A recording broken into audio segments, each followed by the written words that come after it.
Okay, so have you ever actually stopped and thought about how much we depend on our brains for literally everything, It's true. but we're still figuring out how it all works, Mm.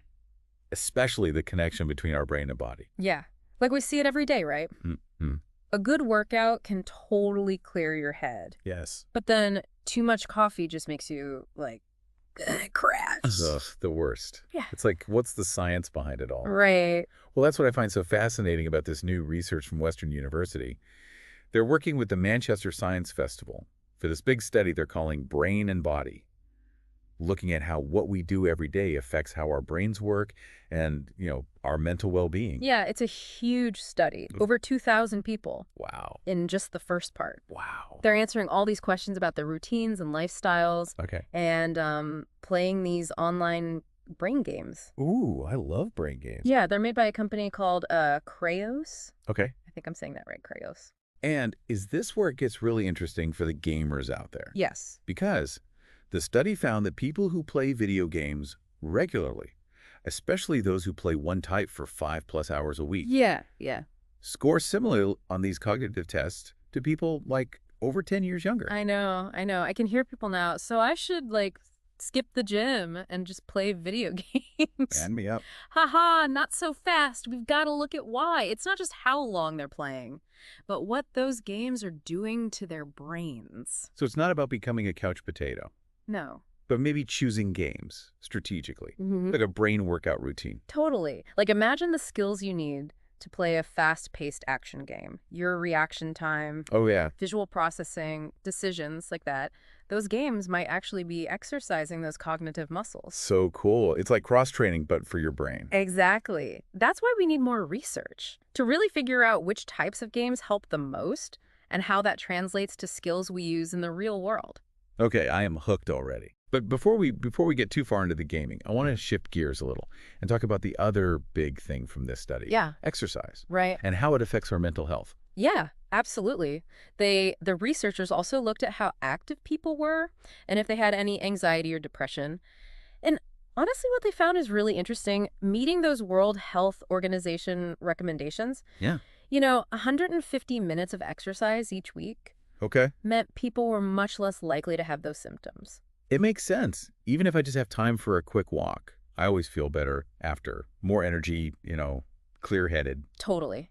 And there's more and more evidence to back that up. It seems like moving our bodies, it's like a buffer against stress. Okay. Helps level out our mood. So not necessarily a cure for serious conditions, Right. but giving your brain a little extra strength Yeah. to handle, everyday life. Exactly. And what was really cool about this study, Yeah. they saw the biggest mood boost in people who were already doing pretty well. Oh, wow. Mild symptoms or none at all. So it's more about keeping your mental well-being good than treating problems. Right.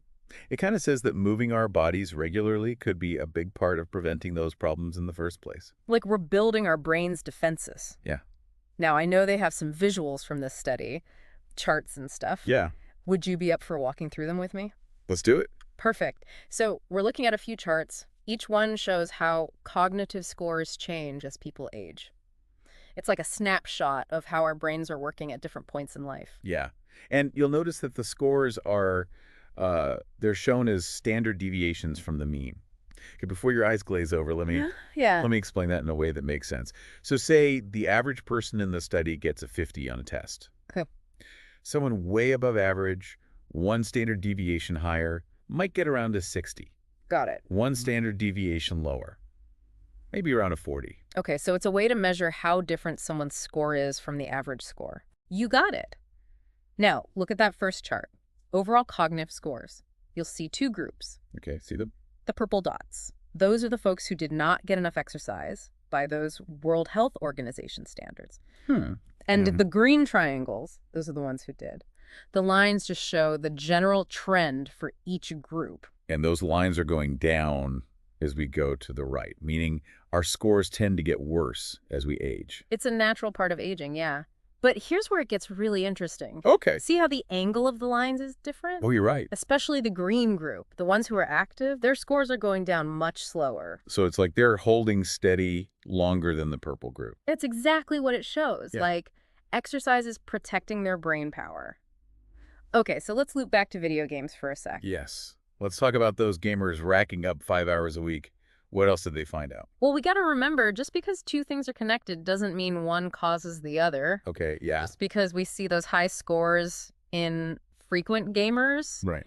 doesn't automatically mean it's the gaming making their brains younger. So we can't say, like, ditch the weights, grab the controller, you'll have a younger brain.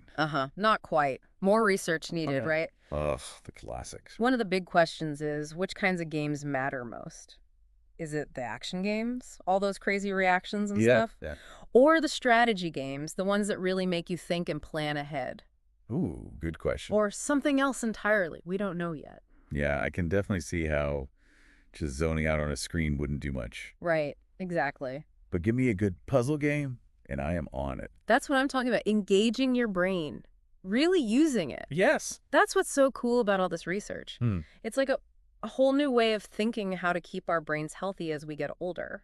So not just slowing down the aging process, Right. but actually making our brains better. Exactly. And it gets even cooler. They're taking all these findings and they're doing something with them. Oh, tell me more.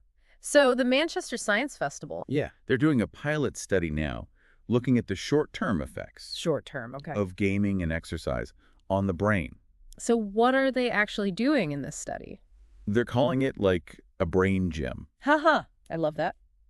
People go and they do different stuff. Okay. Some play these specific games, others do quick bursts of exercise. Mm-hmm.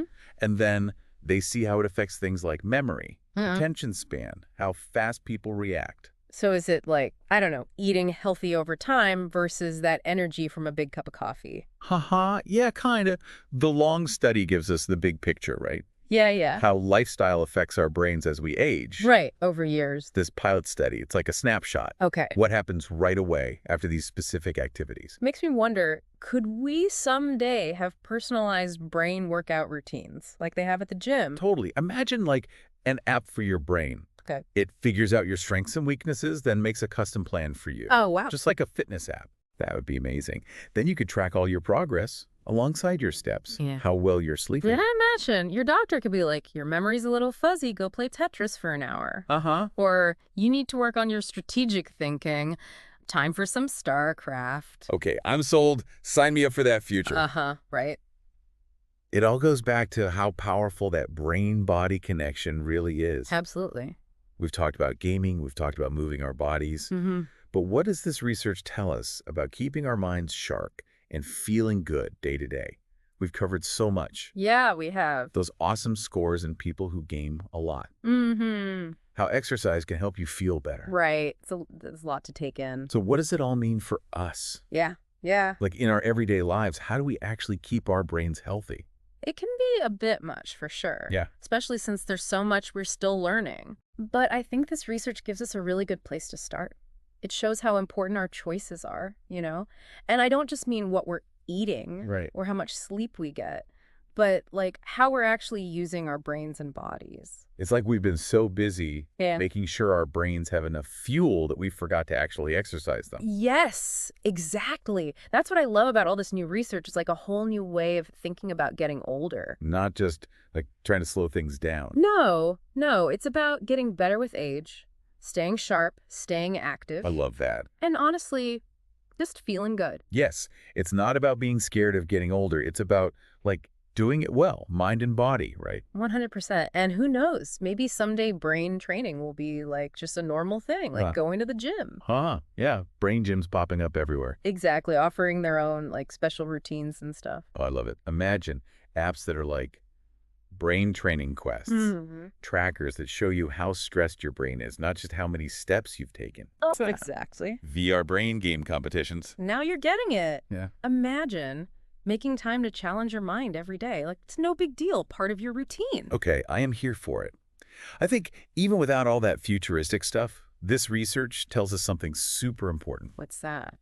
Our brains are amazing. They can change and adapt so much, and we have more control over that than we realize. Absolutely. And the best part, using your brain in new ways, it's actually fun. Mm-hmm. A new video game, learning another language, Yeah. taking up dancing, even just like a brain teaser now and then. There are so many ways to keep your brain in shape. So it's not about following some strict set of rules. Right? It's about finding stuff you enjoy, stuff that makes you think in different ways. Exactly. Just stay curious. Try new things. Make it a part of your life, keeping your brain active. And on that note, we have a question for you as we wrap up this deep dive. Ooh, yes. If you could design the ultimate brain gym, Okay. what would it look like? What would you include? Right. To keep your brain challenged, engaged, in top shape. Tell us. Tell us. We want to know. You can find us on social media. Use #BrainGymGoals. Love it. Who knows? Your idea could be the next big thing in brain health research. Right. Until next time, everyone, keep those brains sharp, those bodies moving, and as always, stay curious.